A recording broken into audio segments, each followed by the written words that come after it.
everyone, and welcome to the first episode of the Fathers of Fitting podcast. I'm your host, Cassie, and I am joined by the four fathers themselves. We have Nick Sherburne, who is the founder of Club Champion USA. We have Ian Fraser, who is the founder of Club Champion Canada, otherwise known as TXG. We also have Jason MacNiven, the founder of Club Champion UK, formerly known as Golf Principles, and Paul Jenner, the founder of Club Champion Australia, formerly known as PureForm Golf. Gents, I appreciate you guys being here. I know some of you are up super early. Some of you have stayed up really late, depending on what part of the planet you guys are dialing in from, so we appreciate it. Before we get started, I just want to give the listeners a quick rundown of the show, because this is the first time we're doing this, what you might expect, right? So these four guys are the top custom club fitters in the entire world. These guys have been running the game for decades. These are the top names in the club fitting business. For us, for Club Champion, it was a feat in and of itself to unite all of these brands under one umbrella, but we decided we were going to take it a step further and unite them all in a podcast so we could hear about their fitting stories and takes on equipment and thoughts on the golf industry, things like that. So we're going to talk about everything. This is just the first episode, though, so we'll see what happens. Guys, I want to give the listeners a little bit of a history lesson, and I'm going to pick on Nick Sherburne first. We'll start with him. Tell us who you are, what your golf career has looked like, and talk to us a little bit about Club Champion. Yeah, so my journey started about 25 years ago, and as a young guy, young golfer, and I didn't start golf until 8th grade. And, I had a hand-me-down set of golf clubs, and I'm a big guy, so that ain't going to work, a set off the shelf. So I had a little job at the Cog Hill here locally in Chicago, Illinois. And I used to work the range there, and the Western Open would come around. And, it was a big event on the PGA Tour every year. And I'd watch these guys go back and forth from these trailers, tweaking their clubs, hitting this, people measuring them, people doing this, that, next thing. Really intrigued me. I grew up on a farm, so working with my hands is something that I love to do. And so the whole thing grabbed me. And so long story short is I asked the pro, I said, hey, what's going on? Why are they doing this? And they're like, well, they're tweaking it. They're fitting their clubs. They're doing this. I'm like, well, why aren't we doing this? Like, why don't I see anybody on the range over here getting fit or anything, on an everyday basis? Well, most golfers aren't good enough. They're not going to spend the money. I think we've all heard the stories. So, me as a 16-year-old kid goes, well, shit, I'd work 3-4 jobs to make sure I could play my best golf. Because at the time I'm thinking in my head, I'm going to be the next Tiger Woods. That I was far from the truth, but that's what I was thinking. So anyway, it took me down this journey. I met a fellow, taught me how to do club building, club repair. One thing turned into another. That turned into a business called EJL Custom Golf, which grew from one location to 2 locations to a tour trailer. And then eventually I piqued the interest of a person that I played golf with. We created a true business plan, and we formed Club Champion in 2010 out of EJL Custom Golf, and we've been growing it ever since. Yeah, that's awesome. Thank you for sharing that. So let's go north. I think we're going to have a similar story from Ian, but let's go up to Canada. Tell us a little bit about you, about your career in golf, and a little bit about TXG. Yeah, a very similar start to Nick, Cassie, in that just a young player, maybe came to the game a little bit later than some, so started playing when I was 16, ended up turning pro when I was 18, so it all happened kind of very fast, but in just a thirst to try and see how I could possibly be better and kind of learn faster, and that kind of keep up with the rapid improvement that I kind of somewhat expected after kind of starting off in that fashion. I kind of turned from, swing mechanics to equipment. And I think I was very fortunate in the environment that I was in at the club I became an assistant pro at. There was a load of club tinkers in there, and, they needed someone to tinker with their stuff and kind of do at the time through bore repairs and the type of equipment that was much more hands-on than what we see right now. And I just fell in love with it. And that led to starting with TaylorMade in 2005. Was very, very fortunate with the team around me at TaylorMade. Looking back on it, it's quite incredible the people who have came from that same time at TaylorMade. And the head of that ship is on this call. Jason was my boss at TaylorMade, and it's exactly, there's no coincidence that a lot of us have went on to kind of stay in the industry and be part of it. We've got Joe, who's at Club Champion Glasgow, and he was under the same team. We've got a load of boys who are now out on tour. So very fortunate in the environment that I was in. 2006 rolls around. We go to Glen Eagles for what was called a Tour Experience Day, which was an off week for the European Tour truck. Alex Thorne at the time rolls out this silver case and out pops a TrackMan.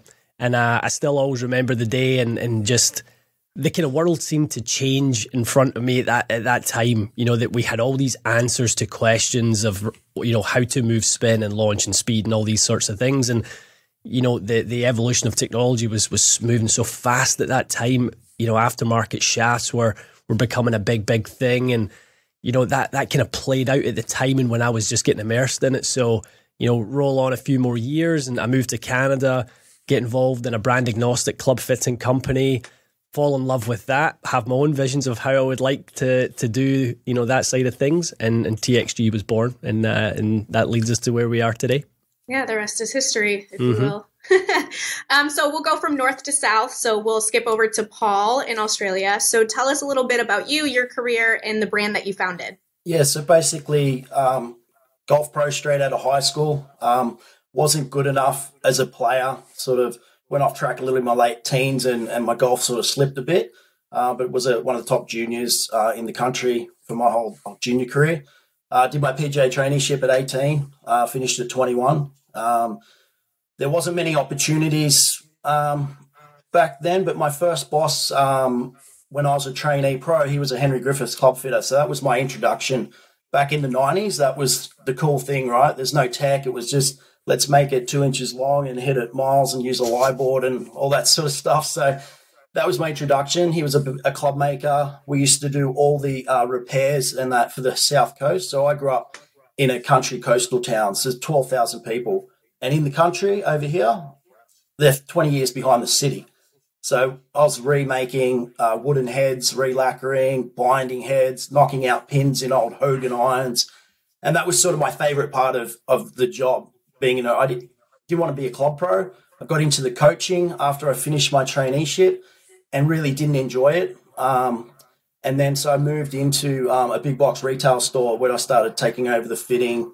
It was very basic. A little bit different to you guys. We're a bit behind. Obviously, we don't have access like you do in the US or North America and that. So in 2008, I actually met a club maker from New Zealand, and I hired him we were looking at branching out and offering some more custom stuff in Australia. And I learned a lot from him. It's the first time that I saw and tested puring. So flow a shaft, spine it, put it in the best position. And I couldn't believe the difference when I actually did my driver, how much more solid it felt. And I started building clubs again with him, getting into really, you know, detailed specs and all that sort of stuff. And then all of a sudden I started seeing these, like the club champions popping up overseas, whether it was Hot Sticks or Cool Club, whoever it was at that time in that 2008 sort of number. So my wife at the time, she was pregnant. So I transitioned out of that, set up my own workshop at home and started my own business, which originally was called PureForm Golf. So I started doing rebuilding, puring shafts for all the local pros, trainees. And I got lucky. I had two guys that were the top guys, winning tournaments, shooting course records. And all of a sudden, my garage, and people come around at 8 o'clock at night and it just went crazy. So I moved onto a golf course and set up a workshop. I did a deal with the local professional there to use his account to order equipment, and then a deal with a range where I'd go and use that for fitting. So I'd go and book fittings, then come home, order the stuff, and then I'd build the equipment out of my garage. So once I moved onto that pro shop, I got a good customer base there. And this business guy, a bit of an entrepreneur, he's like, man, this is a great business model. You got any ideas on making this bigger? And I showed him the US, what you guys are doing. I said, this is what we need to do. There's a huge hole in the market in Australia. No one offers this. No one does any aftermarket stuff. So I was pretty much the first one to bring this model to Australia. I think Cool Clubs was a similar timing to me. We opened about the same time. And we struggled at the start locally because we're a bit behind, stuck in the 90s, even though it's about 2010 now. And the companies didn't want to work with us at the start. And we spent a year building it, got a good name. And then all of a sudden, bang, everyone was on board. And we built that PureForm brand from there. So in Sydney, opened up in Melbourne, and then obviously just recently we've got a Brisbane location now. So it's a little bit of a quick history on how it's all happened. Perfect. But yeah, I mean, the equipment side's always been my passion, making clubs. You know, I can get a result with someone very fast just through a fitting versus coaching. So coaching wasn't my thing because guys didn't practice. So you get frustrated. Whereas, you know, just turn up, hit it. I'll give you a shaft and a head that gives you better contact, spin control, dispersion. And yeah, and that's where we are today. So it's all awesome. Changed. I mean, yeah. Perfect. Yeah, that's a great history. And then last but not least, let's go to the UK. Jason, talk to us about you. I felt the grandfather here, not the father. You know, I think I look at it. I'm a pro by trade. That's all I know. Golf is all I know. Bit of a one-trick pony. I'm 52 years old. I turned pro in '91. Worked at a golf club like Paul. You know, went to a really nice golf club in Coombe Hill as a young assistant and exposed to demo day from Callaway when Big Bertha was just alive. And the guy said to me, "Oh, you're good at this. You could do a job." And I just went, "You're an idiot. Leave me alone." You know. And then the job at demo day rep for Callaway come up about 3 months later, and I got a call saying, "You should go for this job." I was like, "Okay." Got the job, flew to the States, got brainwashed for 4 weeks by Callaway in Southern California, which was amazing, great experience. And the guy that was doing that was my learning buddy, John Deegan. I think he's still there now. I was heading the Helmstead Test Centre. And then just grew from there. We did demo days around Europe and then joined Callaway in 95, 6 and TaylorMade in 98. And then just went from there, really, and just blew up and then worked with some great guys like Ian and Alex Thorne and Chris Trott and Adrian Ritfeld who've come, I've trained them, I've helped them, I suppose we would describe it, mentored them in some way, shape or form. But I guess like all of us, you find what you're good at. I was a player, but not very good like Paul. I was not as good as Paul, but I was a decent player.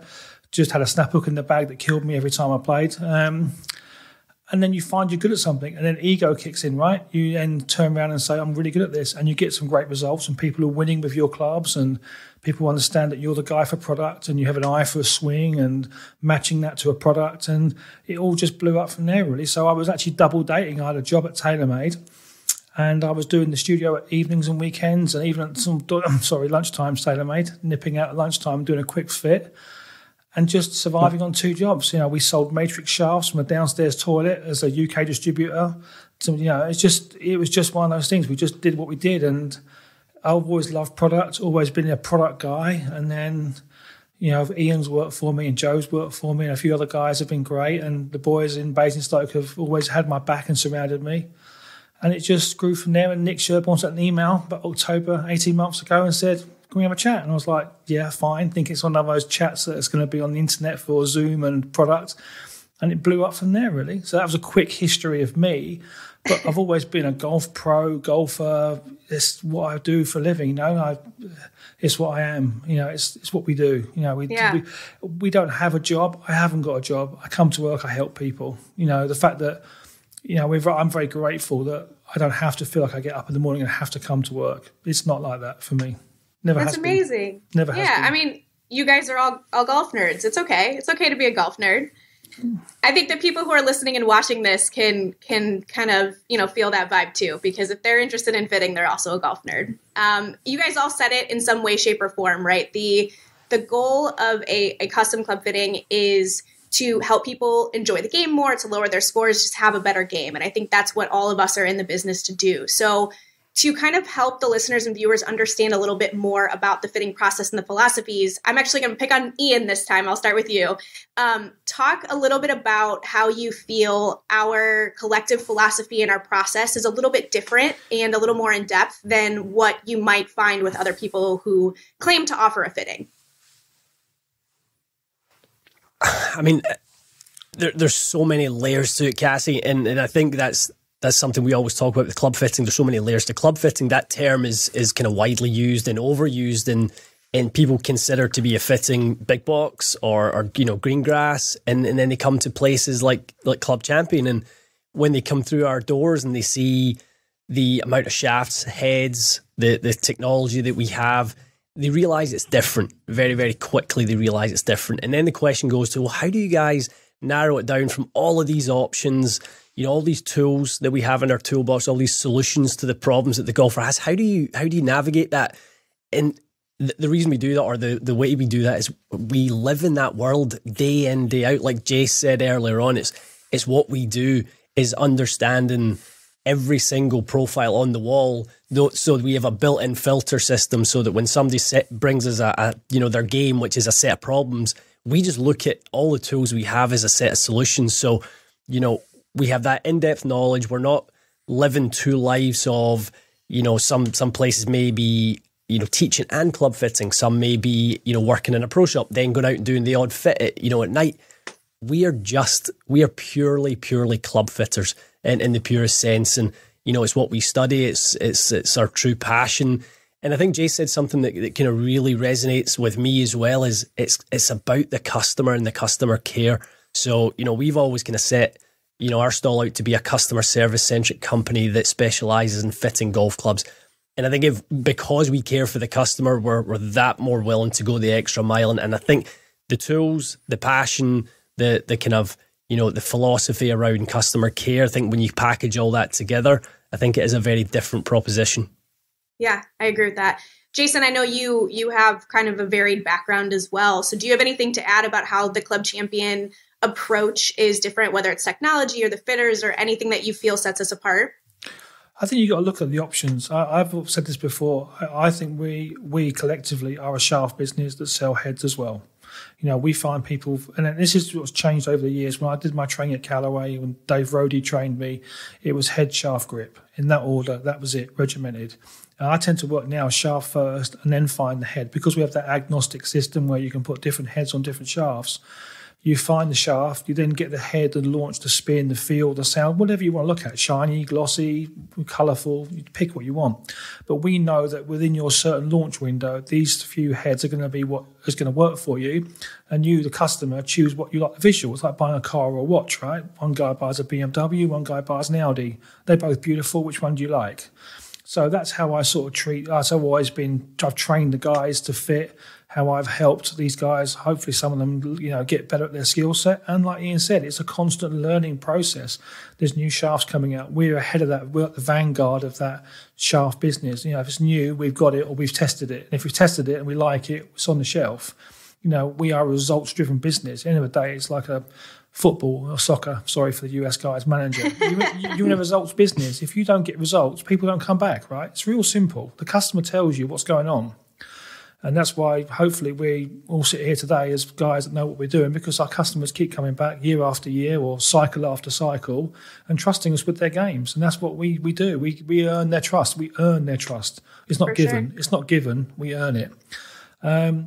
I think that's what's changed over the years, is that evolutionary process. And whatever technology you want to use, whether it's TrackMan or Quad or Quintec or SAM or whatever, at the end of the day, the results are out there for you. That guy or girl comes back and says, "Oh, that's so good." And equally, and this is another thing I think is really important, if it's not perfect, we're man enough to fix it, right? We're not going to stand there and get it right every single time. But if we get it not quite perfect, then tell me and we'll work on it, right? And it could well be you. And to my point, I have a Rubicon line. I don't coach. I understand swing. I like fitters that understand the golf swing as a personal preference, but we don't coach. If you want a lesson, where do you live? Okay, go and see that guy or that girl. She's really good, right? We don't coach. I have a Rubicon line. If it ever gets into a fit, it becomes a lesson. It's guaranteed car crash. Guaranteed. that is one analogy for it. Well, you can't win at that point. You're coming in for a lesson, you're coming for a fit. Okay, we have a duty of care to tell you what delivery is good and what is bad, and what window of launch spin and speed or whatever works for you. But if someone says, "How am I swinging it?" What do you want? What do you want to hear? Yeah, it's great. That's awesome. Yeah, and I mean, it's like Ian said, right? There's a division of labor. There's your fitter, there's your instructor. They need to be two separate processes. I've not met anybody yet that can do both. Oh, no, that's why we don't, right? Paul, do you feel like you have anything that you would like to add from the Australian perspective? It's a similar story. For us, it's all about performance, all the options that the other players don't have, the big box stores and that. You can put any shaft and head combination together.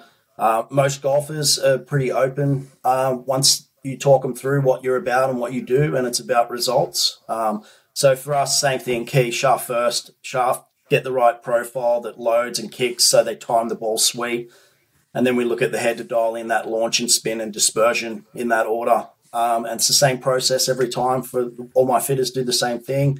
Like you said, it's just we do this day in, day out. You know, I'll look at a few TrackMan numbers after you've hit half a dozen balls and I've already got you down to about 3 or 4 shafts. So, and we just go from there. And then it's the after service. That door, once you're a customer, is always open. If we need to tweak something, someone might lose their confidence, we'll get them back in for a dial-in session. So all our customers here get a free dial-in session, normally play a few rounds, and then we'll give you a call, we'll get some feedback on what's happening, we'll get you in, we'll have a look, and if we need to tweak anything, we can do it in that session. So that for us is a real big winner, which keeps our customers coming in, and we get lots of referrals. So for us, 85% of our business is referrals from our clients. So that's amazing. It's very much the same. Yeah. Awesome. And Nick, so I don't want to sway your answer necessarily because I'm sure that you echo a lot of what the other guys have said, but I've gotten the pleasure of being able to see you work with our trainees and be very hands-on in the training. So can you talk a little bit about the fitter and kind of the master fitter and the professional that you work with and how that's different than, you know, maybe a green grass or some of the other fittings? Yeah, absolutely. And mine will turn a little bit more into commercial, I always say, because I talk about this stuff for 25 years. When we built this business, we built it on 4 pillars, right? We built it on, we're always going to have the best technology in our stores. We're always going to have the best selection in our stores so we can fit every golfer with every swing, with every shape and size. We're going to have the best fitters, which I'm going to talk about in a second. We're going to make sure of that. And all 4 of us on this screen are going to make sure of that at all times. And then we're also going to have the best build process because, like all these guys just talked about, club fitting is club fitting. You can go get club fit anywhere. Well, I'll argue all day, and I give you tons of reasons why we're the best. But a club fitting is only as good as if the clubs get delivered and perform on the golf course. That's why we started this journey, was to create golf clubs that perform on a golf course. And I think that's where a lot of places that you get fit get lost in translation is they fit you. Probably isn't a great fitting, but it's a fitting. But they're not going to get you the golf clubs even from the fitting to perform on the golf course. All of us on this make sure that we deliver golf clubs that are going to perform on the golf course. And how do we do? What's the biggest part of that is our fitters, the relationship. I mean, when you look at the 4 faces here, we have hundreds and hundreds of customers that love and adore us because what do we do? First of all, we made sure we listened to them. Second, we made sure we delivered product. You know, we delivered not only performance, but product that performed. And we backed it up. We were always there for our customer, and we made sure it was a very personalized one-on-one experience, just like the PGA Tour, LPGA Tour, Senior PGA. Best players in the world get hands in, hands out. And we do that not only ourselves, but to be able to expand, we have to be able to take our knowledge and give it to our folks. I know Jason commented on it a minute, but, you know, about how he hires his fitters and what he's looking for. We all have that. You know, in the States, we have Club Champion University, you know, 4-week training program. I oversee with Brad Sislo and Pat Hudak that, you know, run a great, you know, system of trying to offload 20 years of knowledge in 4 weeks. I know all the folks on this call have a similar, you know, setup in their respective countries and markets. And it's really what it is, that one-on-one experience with your fitter. Awesome. Cool. So we're going to do a quick, we'll call it a rapid fire, a quick round. But I kind of want to hear from each individual what you feel the most important part of a fitting is, because obviously the way that we approach this is very similar and we're all working towards the same goal, but each one of you would have a different take in terms of how you feel what you need the emphasis on in a fitting. So I'm going to pick on Paul first this time. So Paul, what do you feel is the most important part of a fitting? Give it to us in like 1 or 2 sentences. For me, it's the shaft is the key in the fitting to start with. And then getting that customer through the full experience so they understand the process of what we're doing. Shaft, timing, head, trying to hit your windows. That's in my order. Then just basic specs from there, whether it's a lie angle, maybe tweak a loft adjustment, and finish with a grip size. Might customize that depending on the person's technique. If they hook the ball, might be a less tapered grip. And then that's in that pretty much that order. And then even down to golf ball, sometimes I might even get into that detail where, okay, that spin rate or launch is a little lower than that. We'll put you into a different golf ball. You're not a strong enough hitter to hit this ball or whatever it might be. So, there's a lot of layers, but shaft, head, basic specs, grip, golf ball, they're sort of, got it. I'm sure it's the same for all the guys, but yeah. Yeah, perfect. So what I'm hearing from Paul is the entire fit is the most important part of the fitting. Yes. That's totally fair. Jason, what do you think is the most important part of a fitting? What does the customer want? Set the frame straight away. Right, what are you looking for? Yeah. If you're looking for a unicorn and 50 yards further, sometimes you've got to get the black hat on and say, we can't do 50, we might do 25, right? So frame it really quickly. Make sure that they know what to expect really quick, because otherwise this can just get off track really quick. I think breaking the ice and making them feel relaxed. I'm massively into, people get super stressed. They're coming in, I want to swing really well. Okay, don't worry, just chill. What ball do you use? You watched football last night? Whatever. Try and make them feel comfortable. It's tough, right? Hitting balls indoors, for some people, it's a bit freaky. My dad hates it, right? Hates it. Can't do it for toffees. Tried so many times. Just doesn't feel comfortable. So making that person feel comfortable is crucial. And especially guys that aren't very good, they get a bit nervous. Don't worry, if you whiff it, right? It's okay. Just keep going.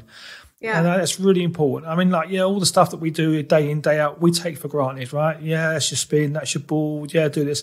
It looks easy. Like anyone that does stuff all day and is an expert in what they do, we make it look easy. It's not, because otherwise everyone will be doing it. But I think setting the frame, making them feel comfortable is a really important thing. And just being genuinely careful and caring, I think that's really important, that you try and put yourself across. You don't look like a robot reading off some numbers off of TrackMan or a quad, that you are personal. That's really important. That is really important.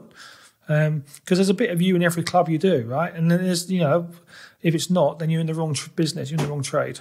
That's for sure, yeah. Managing expectations is key. That's perfect. But I think also getting into them, though, that you care about them, their golf. We want you to play better, right? You're our best advert. You can spend $1 trillion on marketing, but the guy at the bar that says, I've just put on 25 yards, unbelievable, go and see the bloke in Brisbane, you want to win him, aren't you? You've got 20 guys on your doorstep like that. Yeah, for sure. So, Nick, anything to add to that? Yeah, for me, the two most important things I love in a fitting that I see is education is one. Many of the people that come in, our business is misunderstood. And so the education of what we're doing, why we're doing it, and what the outcome is going to be is very important. I want the customer to leave knowing exactly what's going to happen and what results they're going to get. The second part is the performance part. Like I said, people talk about fitting all the time. Tagline, club champions better fit lower scores. I emphasize the lower scores. That's how I tackled this 25 years ago. This wasn't about anything more than lowering people's scores. I didn't have a formal business plan. And so other than that, and so, to me, it's how we're going to make sure that whether it's a golf club, it's a setup of their bag, whatever it is, how we can lower their scores and then educate them at the same time. Awesome. And then Ian, so for you guys in Canada, you and I know Mikey's up there and everybody that works on the Canadian side, what about you guys? What's most important to you? The guys have touched on all of it. I think I've always had a philosophy, Cass, that the club that has the most positive effect on the swing will generally be the one that ends up being, the one that we select. And that's going through the journey with the numbers, with the TrackMan or with the quad data to turn around and say, okay, here's the blueprint of your swing. We're going to understand that. And within 3 or 4 swings, we're going to tell you, the conditions you play well in, the conditions you struggle in, and the customer having the buy-in and from us that we know the conditions that they struggle in high winds or, they struggle on tight lies because they're a little bit on the shallow side with the strike and they like the ball teed up a little bit. And they go, how does that person know that after only watching me hit 3 or 4 shots indoors and they've never seen me outdoors? And then from there, it's that trust. And then we go down the process of, okay, here's your swing. You're a little bit steep. You're a little bit across it with your path. The face stays open. So, we're not standing here trying to give you high draws all day. This is your DNA of your golf swing. We understand the DNA of your golf swing. Here's all those numbers, and here's how we're going to go about it. We're going to set this golf club up to try and mitigate the bad shots. We're going to try and enhance the good shots. And we just understand the whole picture. We see things in, we don't see things in 2D. I think, when you read maybe a club fitting manual if you're just joined an OEM or a big box store, and you kind of get the certification process to become their master fitter, and you do that in 2 weeks, and all of a sudden you put master fitter in your Instagram profile, and you're all pleased with that. But it takes a long time to get that experience and knowledge to be able to know what to leave alone, right? From all the tiles or all the data points that are up there, there's some that you really want to leave alone, and there's some that you want to lean onto, because that's where you're going to get the performance from, and making sure that happens on the golf course. So, always working with the player's best and worst attributes, and having, the results kind of stem from there. Awesome. And I mean, we've got 4 different countries, 3 different continents represented here. And at the end of the day, a lot of those answers had a lot of overlap. So it just indicates that the brand agnostic fitting, there's a lot of philosophy that overlaps, which is great. So guys, we have one more segment, but before I get to that, I want to give a little bit of a sneak preview to our listeners and our viewers of what future episodes will hold. So we've gotten to know the guys a little better, and I've had the pleasure of working with all these guys, and I learned a lot, so this was great for me at least. But in the future, we'll dive deeper into some fitting questions, some FAQs, some things that we hear on social media. We'll also talk about equipment. So that could mean new releases, or, the equipment that's on the wall currently to be fitted. It could be some hot takes on, older equipment, things like that. And we'll talk about the golf industry and more. So right now, though, I want to play a little game with you guys. So every episode, I will bring you the name of a touring professional. And it's going to be, somebody that everybody knows, our listeners and viewers know. I'm not going to pick some rando that's on the end of, the money list or whatever. You'll know these names. I will bring you 3 metrics about their game. So like ball speed, things like that. I'm going to pick on Nick because I started with this picking on Nick. I'm going to end this by picking on Nick. Perfect. Get excited, man. I'm going to go through and I'm going to see if you can guess the metric. And what I'll do is I will keep track of who is closest to these metrics. And at the end of the season, we'll crown, a winner, a club champion, whatever you want to call it. So I have the pro here for you. So, Nick, are you good? You ready? Yeah, let's go. Let's do it. Okay. Lexi Thompson, club champion, brand ambassador, and just all-around awesome human being. She's going to be our first pro. So I'm going to ask if you can tell me 3 of her metrics as reported by LPGA.com. So if any listeners or viewers have any beef with these numbers, take it up with LPGA.com. That's where I got this info. Can you tell me what you think her average driving distance is? Man, I should probably know that. You should. I'm going to say 252 and a half. And a half. And a third. Technical. Actually, in 0.75. Dude, I already wrote it down. It's 0.5. Okay. Can you tell me her driver swing speed? I should know that too. But I should know a lot of things, like my kids' birthdays. Let's see here. Bad. I'm going to go 108. 108. Okay. And then lastly, can you tell me her greens and regulation? Just throw a percentage out there. You want a percent? Yes, percentage, okay. Yeah. I'm going to go 62%. 2%. Okay. All right. I'm going to go to Jason next. So, Jason, what do you think Lexi Thompson's driver distance is? Going to go a little higher. I'm going to go 257. There you go. I'm playing the odds. Okay. Playing the odds. I like it. All right. What about her swing speed with driver? I think Sherburne's nailed it on 108, but I'm going to go 109.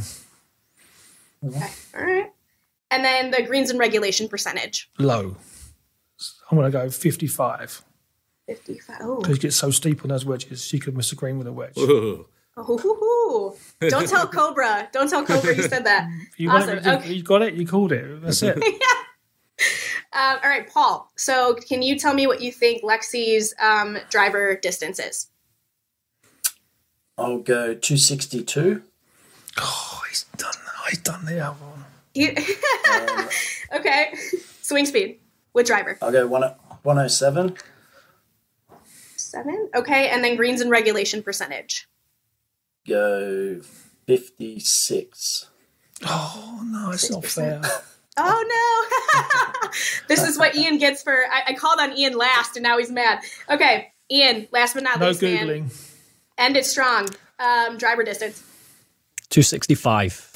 That was confident. You said that real confident. All right, driver swing speed. 106. 106.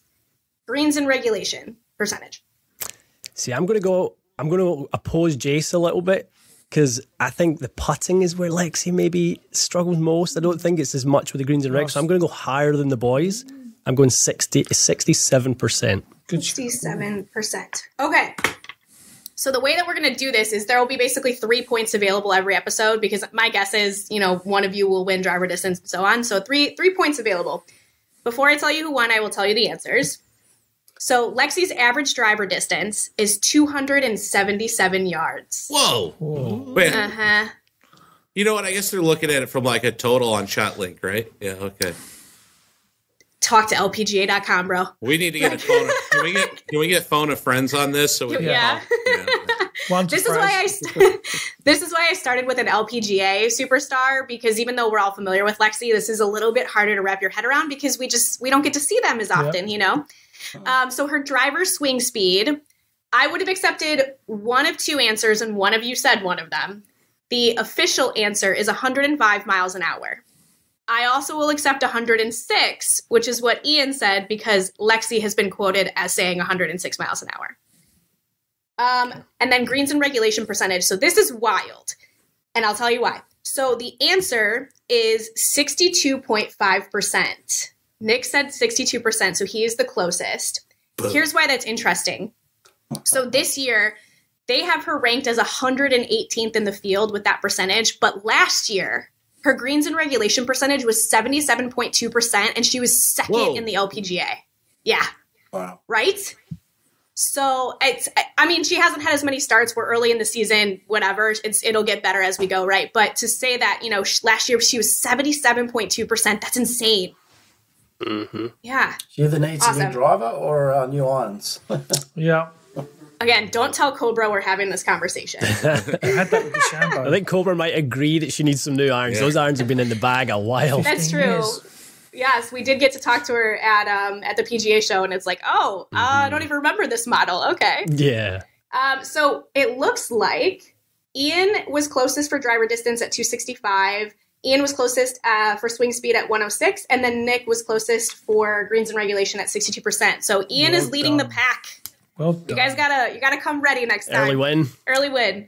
Awesome. I think I just got lucky that I got to go last and hear the other boys. I could hedge a little bit. It won't happen next time. I'll switch it up every time. Yeah, hedging it. Good idea. Yep. Give everybody their chance to be the winner, Yeah. Awesome. Well, that's actually all we have for you guys today. Next time, we'll come back with some topics about fitting and stories about the Bay, things that these guys have seen and heard, and we'll really tap into their knowledge and their expertise in the club fitting space. So we will see and hear you guys next time on the Fathers of Fitting podcast.